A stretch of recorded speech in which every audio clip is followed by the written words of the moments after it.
Committee ఎన్నికల నిమిత్తం controller గారు నియమించిన అసంబద్ధ సభ్య కమిటీ 7 మెంబర్ కమిటీ వేశారు.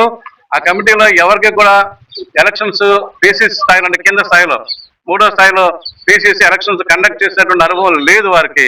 అలాంటి వారిని మెంబర్స్ గా వేసుకున్నారు. నాకు అర్థం కాలేదు నాకు. కాబట్టి ఆ యొక్క అసంబద్ధమైనటువంటి సభ్య కమిటీని తక్షణమే రద్దు చేయాలని చెప్పేసి నేను డిమాండ్ చేస్తున్నాము.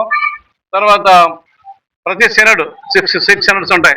మా ఏఎల్సీ మొత్తం 4 జిల్లాలో ఉన్న ఏఎల్సీ 4 రాష్ట్రాలు ఉన్నటువంటి ఈ యొక్క ఏఎల్సీకి 6 సెనడ్స్ ఉన్నాయి. 6 సెనడ్స్ అధికారులు ఉంటారు. అది రద్దు చేశారు. పూజ చేశారు. ఇప్పుడు అక్కడ గవర్నెన్స్ లేదు, అక్కడ పరిపాలన లేదు. అది కూడా వీళ్ళే చేస్తారు. కాబట్టి నేను ఏమంటానంటే మీరు ఒక తాత్కాలిక సభను ఏర్పాటు చేసి సెనడ్ అడ్మినిస్ట్రేషన్ చేయండి. వారితో మీరు సహకరించండి, వారు మీరు సహకరిస్తారు.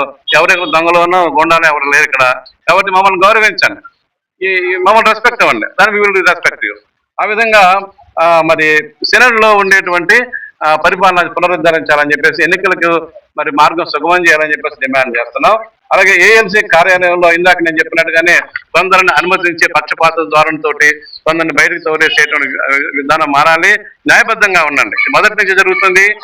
బిగినింగ్ నుంచి మీరు వచ్చినప్పటి నుంచి అలాగే చేస్తున్నారు. ఇది పద్ధతి కాదు, ఇది చర్చ, ఇది ఈ దేవుని సంఘం, ఇది అందరూ సమానంగా ఉంటాం. ఇక్కడ ఎక్కువ తక్కువ ఉండదు. పై కులస్తులు లో కులస్తులు అనేవి ఉండదు, అందరూ సమానంగా. కాబట్టి మీరు అందరినీ సమానంగా అలౌ చేయాలని చెప్పేసి కోరుతున్నాము, డిమాండ్ చేస్తున్నాము.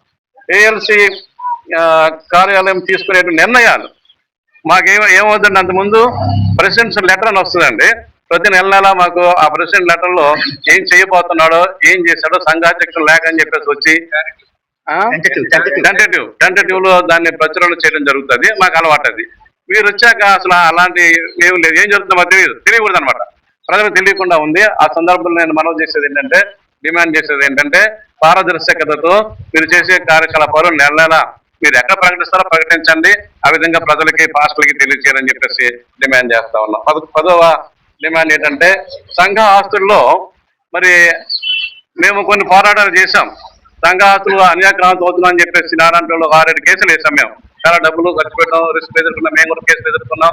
ఇలాంటి సమయంలో ఈ సంఘ ఆస్తుల్లో అక్రమంగా ఇంకా ఉంటున్నారు. కొందరు కేసులు వేసాక వాళ్ళ కేసులు ఓడిపోయి కూడా ఉంటున్నారు మా సంఘ ఆస్తుల్లో. వాళ్ళని మేమేమనుకున్నామంటే జడ్జీలు కదా వీళ్ళు కదిలించేస్తారులే అని ఆశపడ్డాం. కానీ వీళ్ళు ఏం చేయట్లా.